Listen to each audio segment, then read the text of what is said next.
میرے دوستوں، اللہ تعالیٰ اپنے بعض نیک بندوں کو آزماتا ہے کہ یہ بندہ میری محبت میں سچا ہے کہ جھوٹا ہے، یہ بندہ کھرا ہے یا کھوٹا ہے، کہ کون میری محبت میں دنیا چھوڑ سکتا ہے، کون ہے جو نفس کی حرام خواہشات سے بچ سکتا ہے، کون ہے جو اللہ کے لیے ہر قربانی دینے کو تیار ہے۔ اس کے لیے اللہ تعالیٰ نے اپنے خلیل حضرت ابراہیم علیہ السلام، جن کو اللہ کا خلیل کہا گیا، یعنی اللہ کا دوست، ان کا لقب ہے۔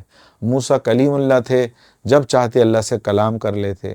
اللہ نے ابراہیم علیہ السلام پر 4 آزمائشیں ڈالیں اور ان کو آزمایا کہ ابراہیم میری محبت میں کتنا سچا ہے، اور ابراہیم علیہ السلام اس محبت میں کامیاب ایسے ہوئے کہ 100 میں سے 110 نمبر لیے۔ وہ امتحان کیا ہوتا ہے؟ بعض اوقات اللہ آپ کو کوئی تکلیف، پریشانی دے کے دیکھتا ہے۔ اگر بندہ اس پریشانی میں اللہ کی طرف متوجہ رہتا ہے تو وہ کامیاب ہے۔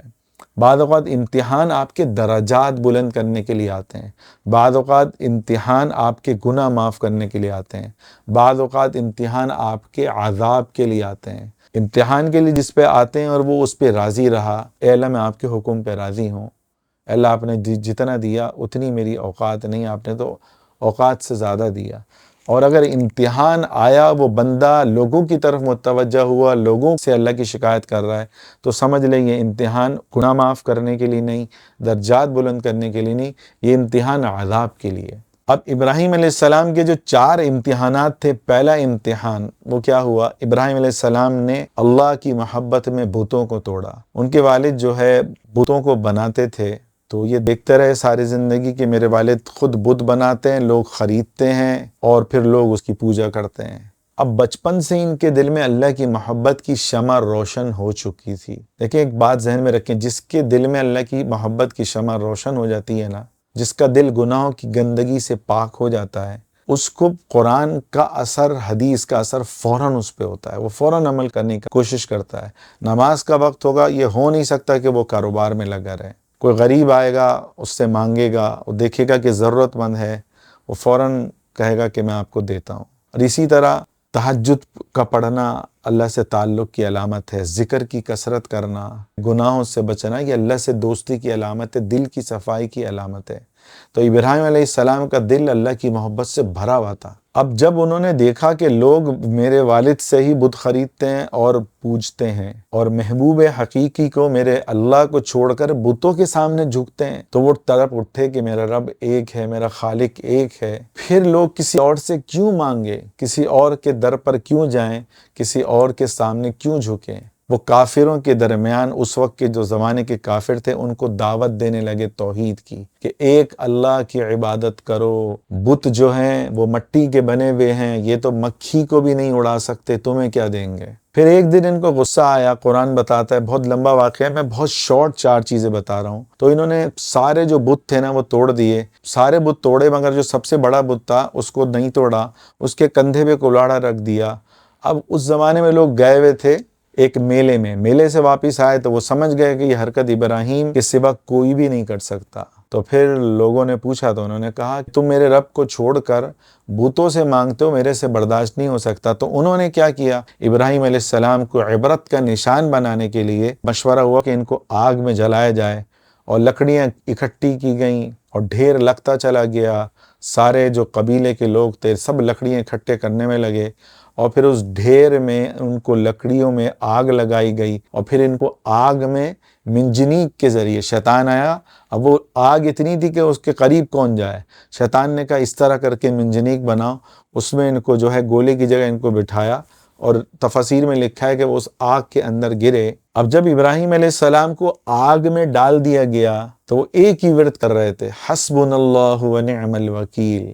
پھر قرآن کہتا ہے کہ اللہ نے آگ کو حکم دیا، یہ قرآن سے بتا رہا ہوں میں آپ کو، یا نار کونی بردا وسلاما علی ابراہیم، اے آگ تو ابراہیم کے لیے ٹھنڈی ہو جا، سلامتی والی بن جا۔ یعنی آگ سلامتی والی بن سکتی ہے، بن سکتی ہے، وہ اللہ کے حکم کی محتاج ہے، اللہ کا حکم ہوگا تو آگ جلائے گی۔ پھر وہ آگ ابراہیم علیہ السلام کے لیے سلامتی والی بنی کہ ایک وہاں ان کو کوئی ذرہ برابر نہ، آگ نے ان کو جلایا۔ لوگ دیکھتے رہے، جب لوگوں نے دیکھا کہ یہ آگ ان کو جلا ہی نہیں رہی، تو انہوں نے ان کو آزاد کر دیا کہ جہاں جانا ہے تم جاؤ۔ ان کے دل میں ابراہیم علیہ السلام کا خوف آ گیا، اس خوف کی وجہ سے انہوں نے ابراہیم علیہ السلام کو چھوڑ دیا کہ اب یہاں سے آپ چلے جاؤ۔ تو میرے عزیزو، آج ہم اللہ کے لیے کیا کافروں کو دعوت دے سکتے ہیں؟ ہندوؤں کی بستی میں، پاکستان کی بات کر رہا ہوں، جا کے ہم گئے اپنا حیدرآباد سے پہلے الٹے ہاتھ پہ ایک ہندوؤں کی پوری بستی ہے، وہاں ہماری 3 دن کی جماعت گئی۔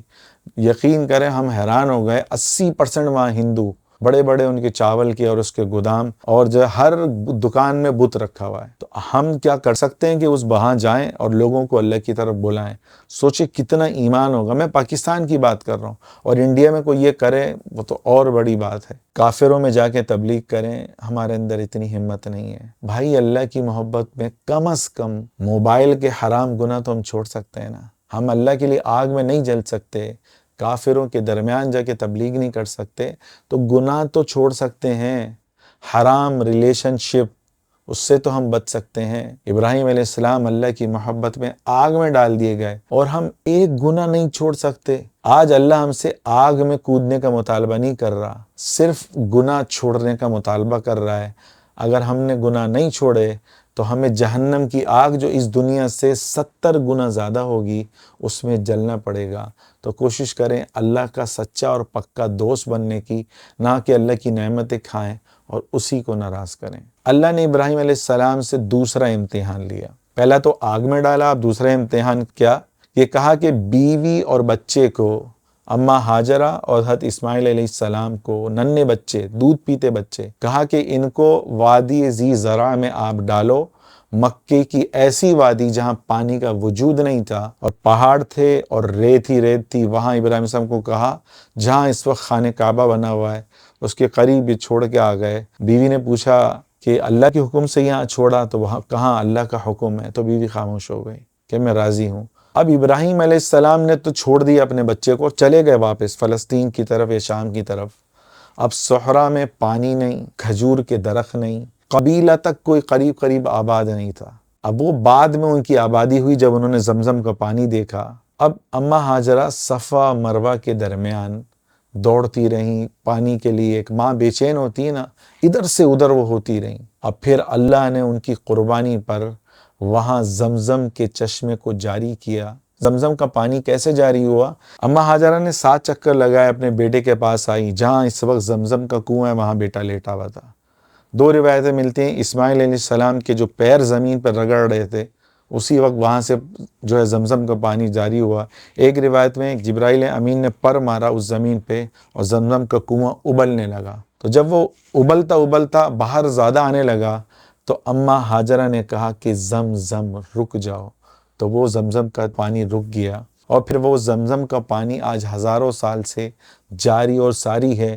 اور سعودی گورنمنٹ نے تحقیق کری، طائف تک چلے گئے اطراف میں، کہ یہ پانی زمین میں آ کہاں سے رہا ہے۔ جیسے ہی موٹر چلاتے ہیں، چھوٹے چھوٹے سوراخ ہیں، ان سے پانی ایسے ابلنے لگتا ہے کہ گھنٹوں نہیں 24 گھنٹے بھی موٹر چلتی رہے وہ پانی بند نہیں ہوتا۔ آج 2000 سال سے اوپر ہو چکے ہیں، وہ پانی جاری ہے۔ اور حدیث میں آتا ہے زمزم کو جس نیت سے پیا جائے، شفا کی نیت سے پیا جائے یا پھر خوراک کی نیت سے بھی پیا جائے، تو یہ پانی جو ہے آپ کی خوراک بھی ہے اور آپ کی پیاس بجھانے کے لیے بھی۔ اس لیے کتنے ایسے اکابر ہیں 28 دن مکے میں رہے، کچھ کھانے پینے کو نہیں تھا، زمزم پیتے رہے، اور وہی زمزم ان کے لیے خوراک بھی بنا اور پانی بھی بنا۔ اب اماں ہاجرہ جو صفا مروہ پہ 7 دفعہ دوڑی، اس عمل کو عمرے کا حصہ بنا دیا، اس کے بغیر آپ کا عمرہ نامکمل ہے۔ یہ سوچیں ایک ماں نے جو مشقت کی، وہ سنت آج تک جاری ہے و ساری ہے، اور اس کے بغیر آپ کا عمرہ نامکمل ہے۔ اس واقعے میں ہمارے لیے کیا نصیحت ہے کہ کیا ہم اپنی اولاد کو اللہ کے لیے ویران جزیرے میں چھوڑ سکتے ہیں؟ ہرگز نہیں، مگر کم از کم اپنی اولاد کو ہم جہنم والے راستے سے تو بچائیں۔ آج آپ کی اولاد 6 گھنٹے موبائل میں لگی ہوئی ہے، چھوٹا سا بچہ وہ مندروں کی گھنٹی والے کارٹون دیکھ رہا ہے، مندر کی جو ہے گھنٹیاں ہمارے گھر میں بج رہی ہیں، مندر کو دیکھا جا رہا ہے فلموں میں، مگر ہمیں حیا نہیں ہے۔ تو ہم اللہ کی محبت میں اپنی اولاد کو تو گناہوں سے بچا سکتے ہیں، خود بھی ہم اپنے آپ کو گناہوں سے بچائیں۔ اماں ہاجرہ نے اتنی بڑی قربانی دی، ہم چھوٹے سے اپنے نفس کو نہیں مار سکتے۔ ابراہیم علیہ السلام نے اللہ کے حکم پر اپنے بچے کو ویران جزیرے میں چھوڑ دیا۔ آج ہم اپنی اولاد کو شیطان کے حوالے کر رہے ہیں، مگر ہمیں افسوس تک نہیں ہے کہ ہم کتنی بڑی غلطی کر رہے ہیں۔ آج وہ دیکھے گا نا، اور جوان ہونے تک وہ دیکھتا رہے گا، اور جو وہ گندہ دیکھتا رہے گا ہمارے کھاتے میں جائے گا، کیونکہ ہم نے اپنی اولاد کی صحیح تربیت نہیں کی۔ تو اس کی کوئی لمٹ بنائیں۔ موبائل میں ایسے اب سافٹ ویئر آ چکے ہیں، وہ سافٹ ویئر انسٹال کریں۔ آپ کے بیٹے نے کتنے گھنٹے یوٹیوب دیکھا، کتنے گھنٹے گیم کھیلی، کتنے گھنٹے اس نے فیس بک کو یوز کیا، اس کو چیک اینڈ بیلنس رکھیں۔ تو کوشش کریں، اللہ تعالی ہمیں عمل کرنے کی توفیق عطا فرمائے۔ اب ابراہیم علیہ السلام کا تیسرا امتحان کیا ہوا کہ اللہ نے حکم دیا کہ اپنے بیٹے کو ذبح کریں، ذبح۔ اس کا واقعہ کچھ اس طرح، میں بہت مختصر یہ اثار آپ کو بتا رہا ہوں۔ اللہ نے مجھے ہمت دی تو میری کوشش ہے کہ مکمل واقعے کو ریکارڈ کر رہا ہوں جو 1 گھنٹے تک جائے گا۔ تو آپ بھی دعا کریں اللہ مجھے ہمت دے۔ اب ابراہیم علیہ السلام سر اللہ نے تیسرا امتحان لیا۔ اللہ نے کہا کہ اے ابراہیم، اور یہ کتنا سخت امتحان، اللہ نے کہا اے ابراہیم اپنے بیٹے کو قربان کر دو، ذبح کر دو۔ وہ اولاد جو بڑھاپے میں ملی، ابراہیم علیہ السلام 60 سال 70 سال سے اوپر عمر، پھر یہ اولاد ملی جسے دیکھ کر آنکھیں ٹھنڈی ہو گئیں، اس بیٹے کو ابراہیم علیہ السلام کو حکم دیا جا رہا ہے۔ برسوں اللہ سے مانگتے رہے کہ نبی، پھر اللہ نے اولاد دی۔ کیا اللہ نے حکم دیا؟ کہنے لگے اے میرے بیٹے، میں نے خواب میں دیکھا کہ یا بنی انی ارا فی المنام، اے میرے بیٹے میں نے خواب میں دیکھا انی اذبحک فانظر ماذا تری، کہ میرے بیٹے میں دیکھ رہا ہوں خواب میں کہ میں تمہیں ذبح کر رہا ہوں۔ تو بیٹے نے پتہ کیا کہا؟ سوچیں وہ بیٹا کتنا بڑا اللہ کا سچا عاشق، اللہ کا وفادار۔ وہ کہنے لگا یا ابت افعل ما تؤمر، اے ابا جان آپ وہ کریں، آپ کو ذبح کرنے کا حکم دیا گیا نا مجھے، آپ مجھے ذبح کر دیں۔ ستجدنی انشاء اللہ من الصابرین، ابا جان آپ مجھے صبر کرنے والے پائیں گے، میں اف بھی نہیں کروں گا، میں بھی اللہ کی محبت پہ قربان ہونے کو تیار ہوں۔ کیوں؟ نبی کا خواب جو ہے وہ وحی ہوتا ہے، اللہ کا حکم ہوتا ہے۔ اب ابراہیم علیہ السلام اپنے بیٹے کو ذبح کرنے کے لیے منی کی طرف جا رہے ہیں تو 3 جگہ شیطان آیا، کہنے لگا ابراہیم یہ کیا کر رہے ہو، لمبی تفصیل ہو جائے گی۔ تو 3 جگہ انہوں نے شیطان کو کنکریاں ماری۔ آج وہ 3 جمرات بنے ہوئے ہیں اور 3 منزلہ ہیں، وہ ایک پلر کی طرح بنے ہوئے ہیں، اس پہ لوگ کنکریاں مارتے ہیں۔ آج بھی کروڑوں حاجی ابراہیم علیہ السلام کی اتباع میں جمرات پہ کنکریاں مارتے ہیں، گویا کہ یہ اعلان کرتے ہیں اے شیطان ہم بھی ابراہیم علیہ السلام کے راستے پر چلیں گے، تو ہمیں بہکائے گا، ہم تیرے بہکاوے میں نہیں آئیں گے، ہم اللہ کی بات کو مانیں گے۔ ہم ظاہراً تو وہاں قربانی کرتے ہیں، اپنا جانور بھی وہاں ذبح کرتے ہیں، شیطان کو کنکری بھی مارتے ہیں۔ سوچیں کہ آج اللہ ہمیں حکم دے کہ اپنے بیٹے کو ذبح کرو تو کیا ہم کر سکتے؟ نہیں۔ ابراہیم علیہ السلام نے یہ کوشش کری، آسمان سے مینڈا آیا اور اس پہ چھری چل گئی۔ پھر اللہ نے کہا قد صدقت الرؤیا، اے ابراہیم تم نے اپنے خواب کو سچ کر دکھایا، تم کامیاب ہو گئے، میں تم سے راضی ہوں۔ اس واقعے میں ہمارے لیے کیا عبرت ہے کہ آج اگر اللہ ہم سے کہے کہ بھائی یہ جانور ذبح نہیں کرنا، تمہیں قربانی کرنی ہے اپنے بیٹے کی، تو ہم قربانی کر سکتے ہیں؟ سوچیں، اللہ حکم دیتا تو 4 بیٹے دیے ہیں، اس رب نے دیے ہیں، ہمیں قربان کرنا چاہیے تھا، لیکن اللہ نے امتحان لیا۔ اللہ کو خون نہیں چاہیے، اللہ تو کہتا ہے نفس کی قربانی۔ آج ہم نفس کی قربانی کرتے ہیں، جانور تو ذبح کر دیتے ہیں، حرام خواہشات کو ذبح کرنے کا اللہ ہم سے کہہ رہا ہے کہ موبائل کے گناہوں کو چھوڑو، حرام لذتوں کو، حرام ریلیشن کو، نفس کی غلامی سے نکل جاؤ، شیطان کی غلامی سے نکل کر اللہ کی غلامی میں آ جاؤ۔ مگر ہم کیا کہتے ہیں؟ ہم کہتے ہیں اللہ ہم 10 لاکھ کا نہیں 50 لاکھ کا جانور ذبح کر دیں گے، لیکن اللہ ہم نفس کی غلامی کو نہیں چھوڑ سکتے، داڑھی منڈانا ہم نہیں چھوڑ سکتے، انگریزوں کی مشابہت اختیار کرنا ہم نہیں چھوڑ سکتے، سود لینا، رشوت دینا یہ ہم چھوڑ نہیں سکتے، غیبت کرنا، لوگوں کو تکلیف دینا، 8 گھنٹے موبائل پہ اسکرولنگ کرتے رہنا، فلمیں دیکھنا، ڈرامے دیکھنا، لعن اللہ الناظر والمنظور الیہ، یہ حدیث میں ہے کہ اللہ کی اس پر لعنت ہے کہ جو عورتوں کو دیکھ رہا ہے، اور جو عورت بے پردہ گھوم رہی ہے اس پر بھی اللہ کی لعنت ہے۔ آپ کو پتہ ہے لعنت کا کیا مطلب؟ کہ وہ اللہ کی رحمت سے دور ہو گیا، اس پر اللہ کی پھٹکار ہے۔ یہ سوچیں، ابراہیم علیہ السلام تیسرے امتحان میں بھی کامیاب ہوئے۔ اب ابراہیم علیہ السلام کا چوتھا امتحان کیا ہوا کہ سالوں بعد 10-20 سال بعد وہ بکریوں کا ریوڑ ان کے پاس تھا، اس کو چرا رہے تھے، سبزے سے ان کو گھاس کھلا رہے تھے، اچانک جبرائیل امین جو ایک انسانی صورت میں آئے اور اللہ کی حمد بیان کرنے لگے۔ وہ حمد کیا تھی؟ جو ہم تراویح کے بعد پڑھتے ہیں ہر 4 رکعت کے بعد، یہ حدیث سے ثابت نہیں ہے، یہ بس اللہ کی بڑائی کے کلمات ہیں۔ اس سے یہ ہوگا کہ لوگوں کو پتہ چل جاتا ہے کہ اب 4 رکعتیں ہو گئی ہیں، تو یہ سنت سے ثابت نہیں ہے، لیکن اللہ کی بڑائی ہے، اس کو لازم اور ملزوم بھی نہ کیا جائے، پڑھ لیا جائے تو اچھی بات ہے، کبھی کبھی چھوڑ بھی دیا جائے۔ اب جب ابراہیم علیہ السلام نے جو پورے کلمات سنے، سبحان ذی الملک والملکوت، اپنے محبوب کی تعریف سنی، دل بے قرار ہو گیا، آنکھوں سے آنسو نکل گئے، اور کہنے لگے جبرائیل امین سے، جو ایک بوڑھے انسان کی شکل میں تھے، کہ بھائی تم یہ کلمات دوبارہ سناؤ، مجھے اپنے رب کی تعریف سننا بڑی اچھی لگی۔ اور جبرائیل امین ایک فرشتہ، ان کی نورانیت، ان کے بولنے کی تاثیر، تو وہ کہنے لگے بھائی تمہیں آدھی بکریاں دینی ہوں گی، کہا میں نے دی۔ پھر دوبارہ اللہ کی تعریف سنی، پھر ابراہیم صاحب کہنے لگے اور دوبارہ مجھے میرے محبوب کی تعریف سناؤ۔ پھر وہ چچم یہ کہنے لگے کہ جو بقیہ آدھی بکریاں نا، یہ بھی تمہیں دینی پڑیں گی، میں پھر سناؤں گا۔ کہنے لگے یہ آدھی بکریاں بھی تمہاری ہوئی۔ دوبارہ فرشتے نے سبحان ذی الملک والملکوت سنایا، تو ابراہیم علیہ السلام اللہ کی محبت میں دیوانے ہو گئے، کہنے لگے چچا مجھے دوبارہ جو ہے یہ سناؤ، مجھے آپ کی زبان میں بڑی تاثیر لگ رہی ہے، مجھے اپنے محبوب کی تعریف سننے میں بڑا مزہ آ رہا ہے۔